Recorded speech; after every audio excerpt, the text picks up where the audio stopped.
Hola, buenos días o buenas tardes, lo que corresponda. Vamos a empezar con este primer tema de este curso, en el que iremos viendo una serie de componentes electrónicos y sus aplicaciones. En este primer tema en concreto, pues vamos a ver dos componentes que son el diodo semiconductor y el transistor bipolar. Y luego veremos algunos circuitos que, pues que tienen que ver con estos componentes. Si nos vamos al índice, pues vamos a ver del diodo semiconductor, pues vamos a ver cómo está constituido, qué simbología tiene, ¿vale? Cómo funciona. Vamos a ver lo que es la curva característica. La curva característica es una gráfica donde se representa el funcionamiento del componente, ¿no? En este caso del diodo semiconductor.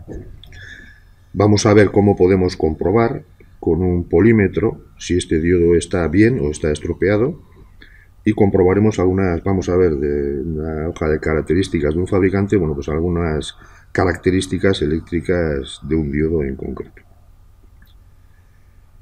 Circuitos de aplicación con diodos, en este tema no los vamos a ver porque a partir del siguiente tema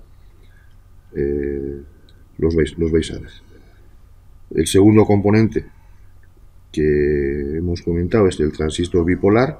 Pues también vamos a ver pues cómo está constituido, cómo funciona, ¿vale? Cómo lo podemos comprobar con un polímetro, ¿vale? Si está bien o si está estropeado. Y si veremos con transistores bipolares pues algunos circuitos de aplicación, ¿vale? Estos circuitos de aplicación, pues vamos a ver pues, como amplificadores de señal, ¿vale? Veremos una serie de circuitos, amplificadores de señal, y estos circuitos, pues qué características tienen, ¿vale? Después pasaremos a ver otra aplicación que es el transistor en conmutación. Se dice que un transistor está trabajando en conmutación cuando se está comportando como un interruptor, ¿vale? O trabaja, o está abierto o está cerrado, ¿vale? Y luego, pues vamos a ver, cuando trabaja, un transistor o cualquier elemento semiconductor que ataque a cargas que son inductivas, las cargas inductivas, pues las bobinas lo que hacen es generan sobretensiones. Estas sobretensiones son perjudiciales para ese elemento, para ese semiconductor.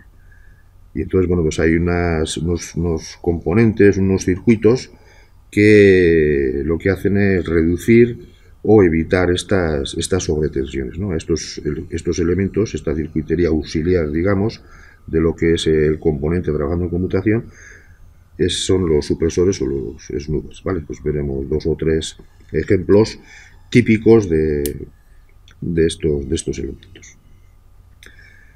Y luego, para terminar, vamos a ver lo que es un Darlington, que es un montaje, pues un poco especial, que se hace con dos transistores para conseguir la mayor ventaja, o que se consigue con un montaje Darlington, es que la ganancia de este acoplamiento de estos dos transistores pues sea mayor, bastante mayor que la de un transistor solamente.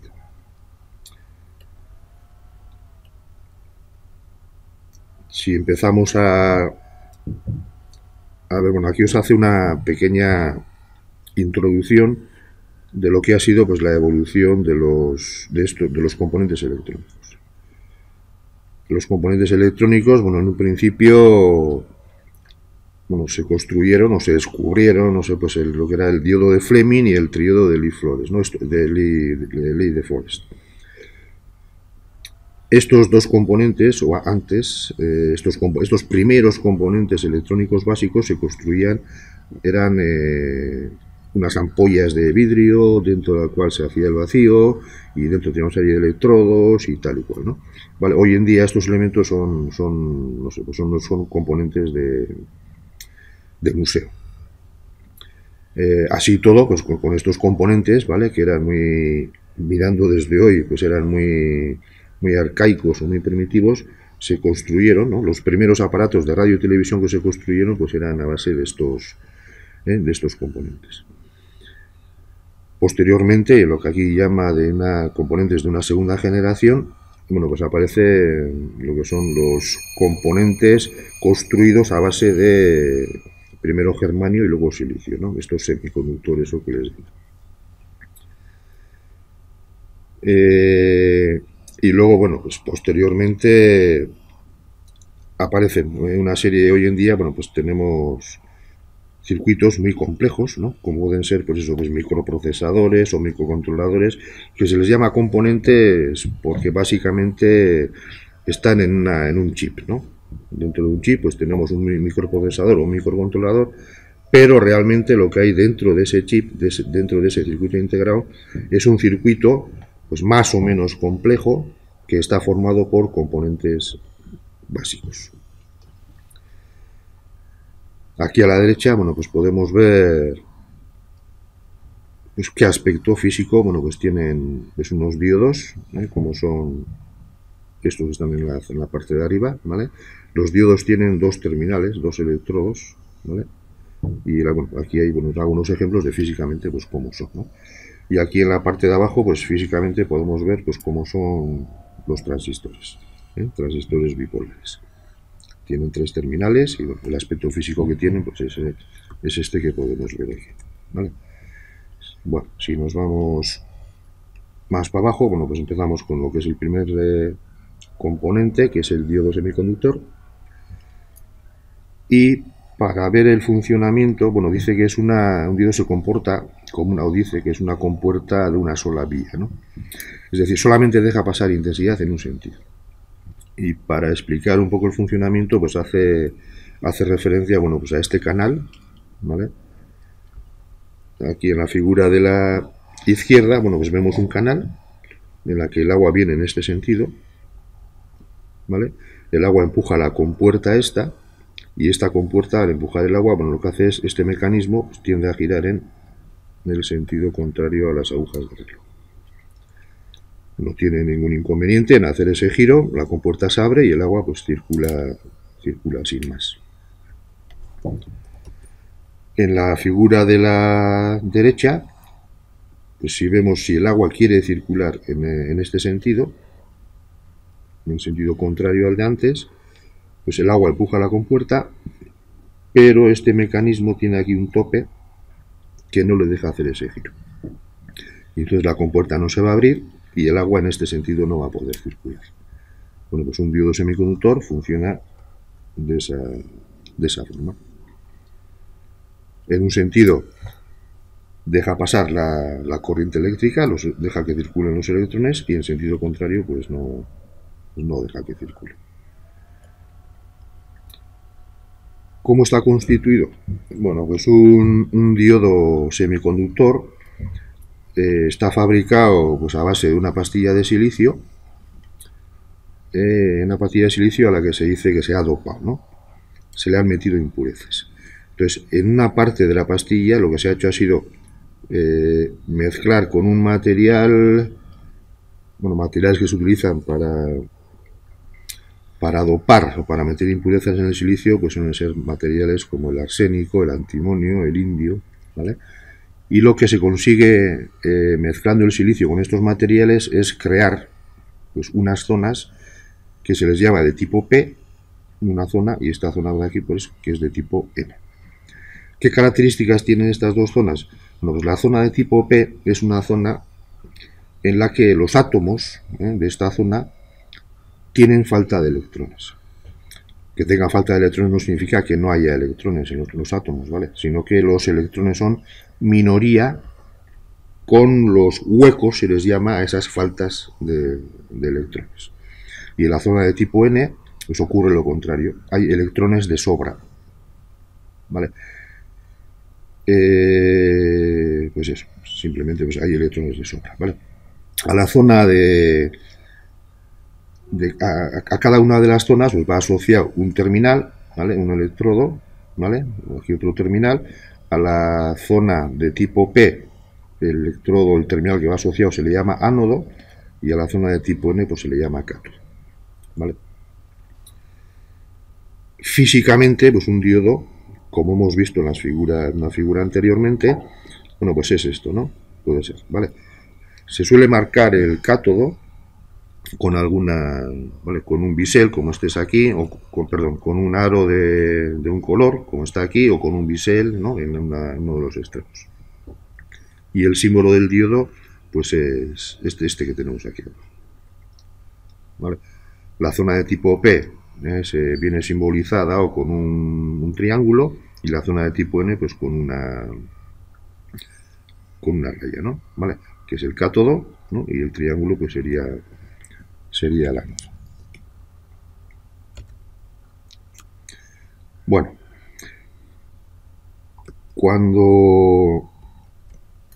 el funcionamiento, aquí, bueno, como dice aquí, ¿no? Cuando la unión está en reposo, cuando yo tengo ese diodo o se construye y todavía no se ha conectado a ningún sitio, lo que ocurre es lo siguiente. Aquí tenemos una zona de tipo, la zona de tipo P, ¿vale? Que sería esta zona de aquí, ¿vale? Donde tenemos falta de electrones. El electrón sabéis que es una carga negativa, ¿vale? Entonces, a la falta, en un sitio donde falta un electrón, a eso se le llama hueco, ¿vale? Y ese hueco es una carga positiva, ¿vale? Lo que va a hacer este hueco es, si algún electrón se acerca, ese electrón tenderá a ocupar el hueco este. Aquí a la derecha, pues tenemos lo que es la zona de tipo... tenemos la zona de tipo N. En esta zona de tipo N lo que tenemos es pues, electrones de sobra, ¿vale? Entonces, en la unión, ¿vale? Aquí en la unión esta, pues lo que va a ocurrir es que si en esta parte de aquí tenemos falta de electrones y aquí tenemos electrones de sobra, pues estos electrones van a venir aquí y van a ir ocupando los huecos estos, ¿vale? Y se va creando aquí una zona, que es la amarilla esta, en la que vamos a tener, es una zona en la que los átomos no tienen ni electrones de sobra ni electrones de falta. Y esto sería una zona aislante. Llega un momento en el que la barrera es tan ancha que ya estos electrones de aquí, que quedan aquí, no tienen la fuerza suficiente como para circular esta zona que es aislante y ocupar estos huecos.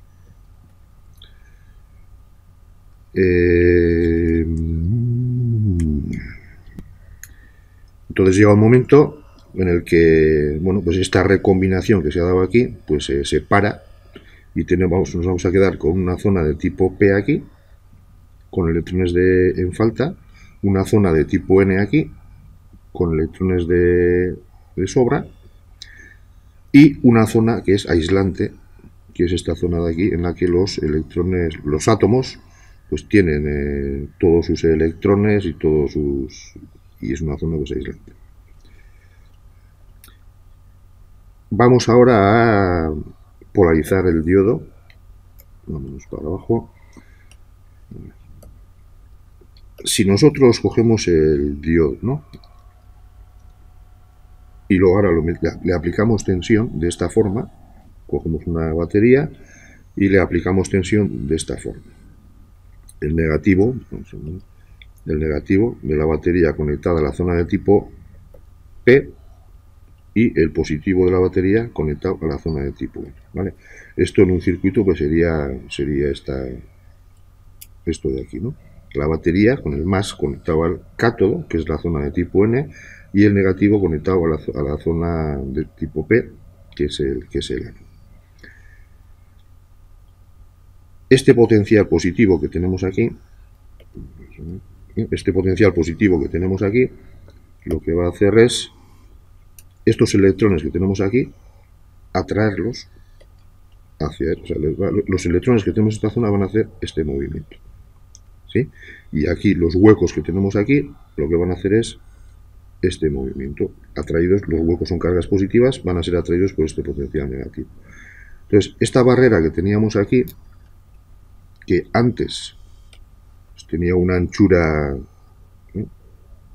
esta anchura, ahora al haber polarizado el diodo de esta forma, vemos cómo esta anchura ha subido, ha crecido. De forma que tenemos una zona aislante que es más grande que la de antes, ¿no? O sea, esto es imposible, digamos, entre comillas, que estos electrones sean capaces de cruzar esta zona aislante y venir aquí. O sea, es imposible que se establezca corriente a través del diodo. Si lo polarizamos al revés, lo hacemos así, escogemos la pila y el positivo de la pila lo conectamos a la zona de tipo P, el negativo a la zona de tipo N. En el circuito se simboliza así, positivo al ánodo, negativo al cátodo, ¿vale? Sería esta conexión. Entonces lo que ocurre aquí es que este potencial negativo lo que va a hacer es potencial negativo, cargas negativas, ¿no? Cargas del mismo sentido se repelen, ¿no? O sea que este potencial negativo lo que va a hacer es les va a empujar a estos electrones hacia aquí, ¿no? Y este potencial positivo pues va a empujar a estas cargas, a estos huecos positivos hacia allá. Y vamos a ver que entonces, fijaos lo que ha ocurrido con la zona esta aislante, se estrecha mucho y entonces los electrones que están en esta zona pues son capaces de circular hacia aquí, ¿no? Pues a través se produce una circulación de electrones en este sentido o de huecos en este sentido, ¿no? El diodo conduce, ¿vale? En este caso el diodo se va a comportar casi como un interruptor cerrado y en el caso anterior, en este caso de aquí, el diodo se va a comportar como un interruptor abierto. Bueno, esto es lo que se llama polarización directa, esta polarización de aquí, y a esta se le llama polarización inversa, ¿no? El diodo está polarizado inversamente o el diodo está polarizado directamente. Bueno, aquí podemos ver lo que es la curva característica, pero tenemos, vamos a ver, aquí a la izquierda tenemos, esto es la curva característica de un interruptor, ¿vale? En la curva característica se representa la tensión que hay en extremos del interruptor en un sentido, ¿vale? Positivo, negativo y en otro sentido, ¿no? Negativo, positivo. Y en el eje, eso en el eje horizontal. Y en el eje vertical lo que vamos a representar es la intensidad que circula por el interruptor. Si en esta zona de aquí, eso estamos diciendo que al interruptor aquí le estamos metiendo tensión inversa. Tensión inversa significa, estamos hablando de que el interruptor está abierto, ¿vale? Entonces le metemos tensión y por mucha tensión que le metamos, al estar abierto, nunca habrá intensidad de corriente, ¿vale? La corriente por el interruptor será cero, ¿no? Es lo que se llama, diríamos que el interruptor está polarizado inversamente, es que ese diodo está polarizado inversamente. Si le damos la vuelta, si le metemos tensión, si cerramos el interruptor, ¿vale? Entonces estaremos en esta zona de aquí. Entonces, en esta zona de aquí lo que vamos a tener es que la tensión en extremos del interruptor pues va a ser prácticamente cero y va a circular una intensidad por el interruptor pues que tendrá un valor, bueno, dependiendo de la tensión que tenga el circuito donde esté el interruptor y la carga que tenga ese circuito. Si trasladamos eso a lo que sería el diodo semiconductor, pues veríamos una cosa de este estilo, ¿no? Si polarizamos el diodo en sentido inverso, es decir, se va a comportar como un interruptor abierto, y si le aplicamos tensión inversa, ¿vale?, no circula corriente. Bueno, aquí aparece realmente sí que circula una pequeña corriente, ¿vale? Porque en la zona de tipo P, aunque digamos que, o se dice que hay falta de electrones, no quiere decir que no haya electrones, ¿no? O sea, realmente lo que queremos decir es que los electrones que hay son minoría con respecto a los huecos que hay, con respecto a la falta de electrones. Por eso en una zona además de tipo P, bueno, pues se les llama, a los electrones se les llama portadores minoritarios, y a los huecos se les llama portadores mayoritarios. Y en la zona de tipo N, pues al revés. Entonces, bueno, pues eso, si le aplicamos tensión inversa al diodo, pues vemos que le vamos aplicando tensión y sí que circula una pequeña corriente, ¿vale? Esta corriente se le llama corriente inversa y suele ser muy pequeña. En la práctica es despreciable, ¿vale? Podemos considerar que es nula, ¿vale? Ahora, si seguimos aumentando esa tensión inversa en extremos del diodo, pues llega un momento en que el diodo no soporta y saltaría arco entre los dos electrodos, circula una corriente fuerte y estropearíamos el diodo. El diodo se quemaría. Si polarizamos en sentido directo,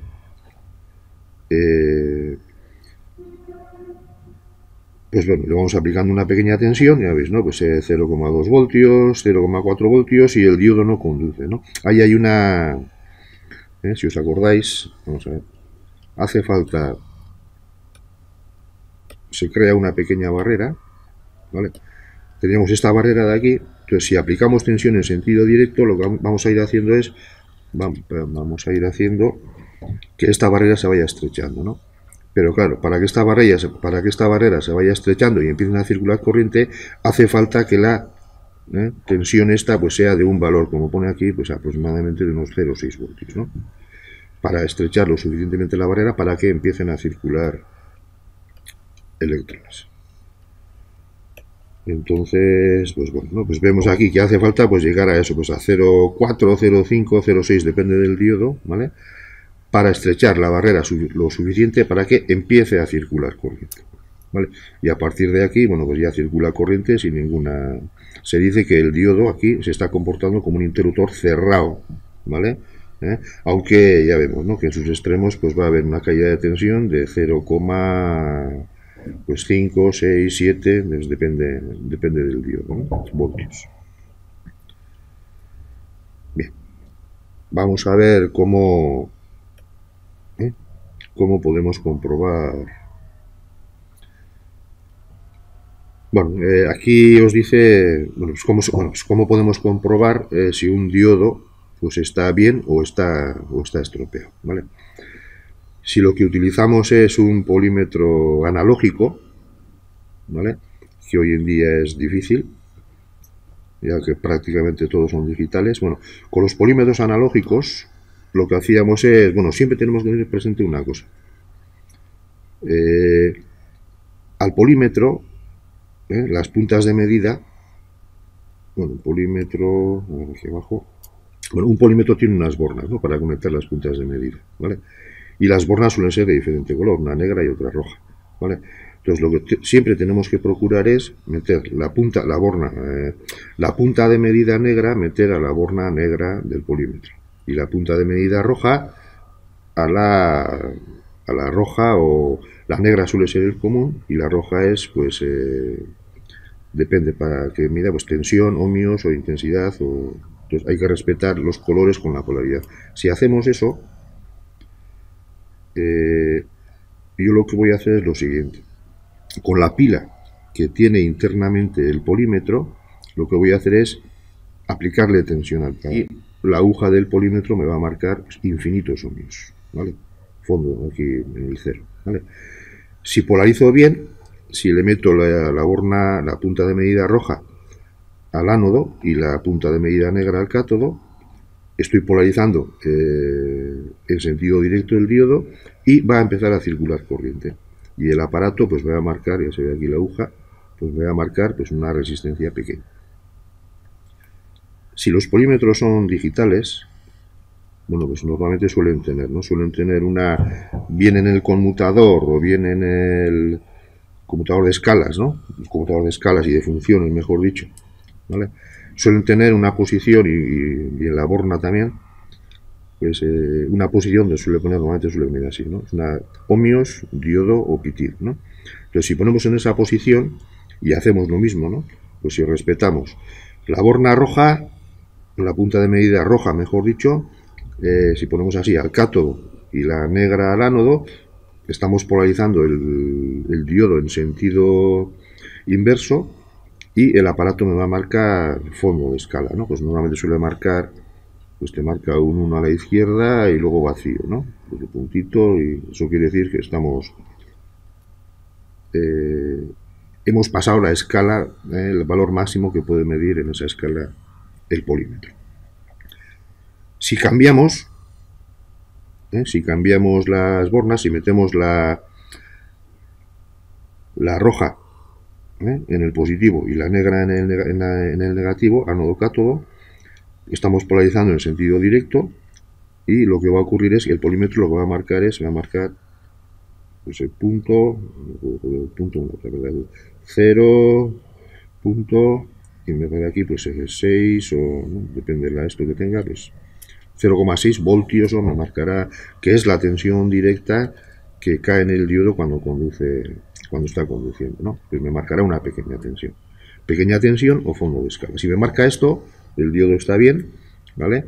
Y si me marca en los dos sentidos fondo de escala, o aquí 0, pues quiere decir que el diodo está estropeado. Y bueno, para terminar con el tema del diodo, bueno, aquí podéis ver, bueno, pues algunos diodos, ¿no? Pues el aspecto que tienen, ¿vale? Desde pequeñitos, pues de pequeña potencia o intensidad, pues hasta los diodos de potencia, ¿vale? El aspecto que tienen, ¿vale?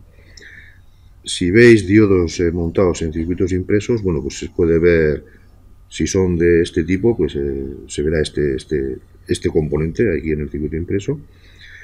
Y si son de montaje superficial, como hay aquí, bueno, pues este, por ejemplo, el D7, pues este es un diodo. Este es un diodo, el D7. Este es otro, el D8, este es otro diodo, ¿vale? Aquí tenemos el D1, por ejemplo, este es otro diodo. Y aquí tenemos pues el DZ1, ¿no? Este también es otro diodo, ¿vale? Da la impresión de que es un Zener, pero un diodo al fin y al cabo. Aquí tenemos otro, el D2. Bueno, este es el aspecto que tiene físicamente pues algunos diodos. Vale. Bueno, vamos a ver. Bueno, las características. Bueno, yo aquí tengo un enlace a un dataset, un fabricante, creo que es Fairchild en concreto. Bueno, diodos. Bueno, vale, bueno, pues aquí en esta página de este fabricante, pues tenemos una un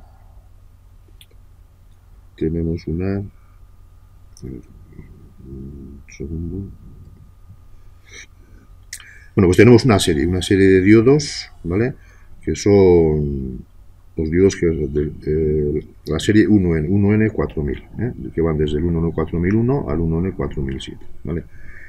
Me dice que son diodos cuya aplicación es la rectificación, ¿vale? Que veréis en el tema siguiente. Y pues una característica importante que tienen es eso, que la intensidad media que soportan, la máxima intensidad media que pueden aguantar, pues es de 1 amperio. Físicamente, bueno, pues es así, con las medidas, este es el encapsulado, y aquí tenéis, bueno, pues las medidas de lo que es el encapsulado, ¿no? Sin más.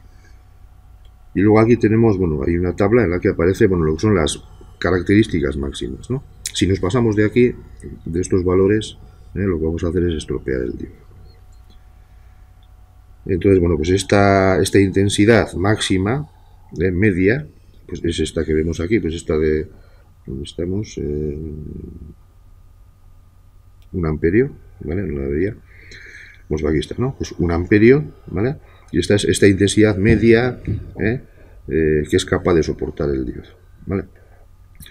Esta es una de las características importantes del diodo, y la otra característica es esta tensión, la VRRM, ¿no? Es una tensión inversa repetitiva de pico, ¿vale? Cuando trabaja en rectificación va a trabajar con señales que son picos repetitivos, ¿no? Entonces por eso viene así el nombre este, pero bueno. Entonces aquí nos encontramos, bueno, pues que en toda esta serie, digamos, desde la 1N 4001, 2, 3, 4, ya veis, ¿no? Hasta la 7, bueno, pues el 4001 aguanta la máxima tensión que aguanta esta inversa repetitiva es de 50 voltios, el 4002 es de 100, ¿vale? Vamos hasta el 4007, que es de 1000 voltios, ¿vale? Esas serían las dos características pues, más importantes de un diodo de este tipo, trabajando como rectificador, que es su aplicación, que es para lo que está construido. ¿vale? Luego lo aparecen, bueno, pues otras características. Esta es la tensión inversa, ¿no? ¿Os acordáis? Cuando decíamos que si lo polarizamos inversamente, en teoría, o sea, lo ideal es que no circulase corriente, ¿vale? Pero sí que circula una pequeña corriente que es esta corriente inversa, ¿vale? Pero aquí estamos hablando, ya veis, ¿no? Entre 5, o sea, depende de la temperatura a la que esté, pues a 25 grados centígrados o a 100 grados centígrados, pues esa corriente pues puede ser, en todo caso son 5 o 50 microamperios, ¿no? ¿vale? Es una corriente muy pequeñita, comparada con la de un amperio, que es la que máxima que puede circular en sentido directo, ¿vale? Con lo que a efectos prácticos esta corriente se puede considerar despreciable. Bueno, aquí bueno, pues habla de temperatura de trabajo que soporta y bueno, otras características pues más especiales que pues, no sé si merece la pena comentar, ¿vale?